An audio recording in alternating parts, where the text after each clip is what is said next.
All right, so it's a very busy weekend, as you can imagine, and here's our political panel with more on what the first weeks of the Trump administration might look like if he wins. Justice Sayfie served as Jeb Bush's spokesman and is publisher of SayfieReview.com. Jim Kessler is Senior Vice President for Policy and a co-founder of Third Way and former Legislative and Policy Director to Senator Chuck Schumer. Gentlemen, thank you for joining us this afternoon. Let's get right to this. So what would Trump campaign becoming Trump president look like in his first 100 days based on what he discussed in Gettysburg? Jim, we'll start with you.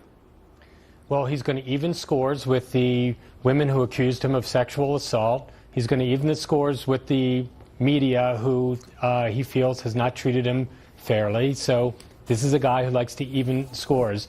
Luckily, I think he is headed for a decisive and humiliating defeat because just like today, he had a policy speech, but he stepped on his own message by the airing of the grievances like it's Festivus out there, and he made a fool of himself again, and that's going to dominate the stories, and it's why he is struggling so mightily in this campaign. So thankfully, what he's promising to do for America, I don't think he's going to have a chance. He messes up his own message every single day. Justin, what's your response to what Donald Trump talked about today in Gettysburg?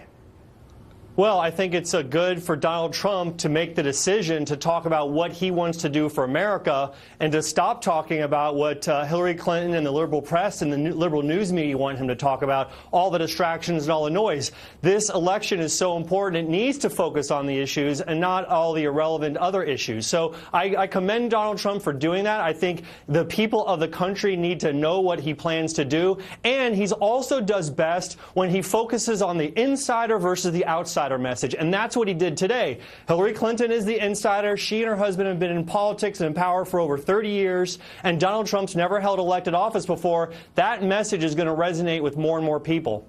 But, Jim, I'm curious, what do you say about what Jim was talking about, and that's the fact that Donald Trump took an inordinate amount of time by some standards of what people have said and going after litigation or stating he would go after litigation in his first few days of office after those women who accused him of sexual assault?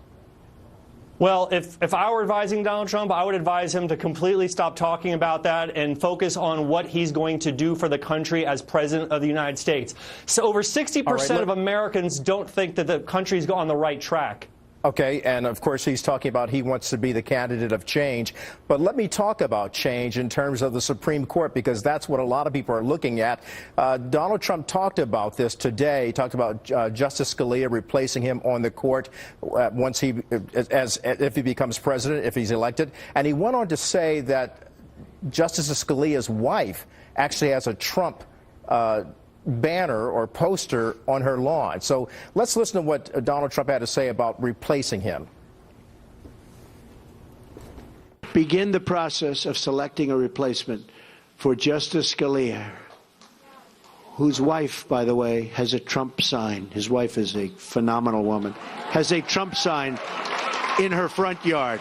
Isn't that nice? From one of the 20 judges on my list, you know we're going to make great decisions from 20 outstanding judges on a list that we submitted, who will uphold and defend the Constitution of the United States.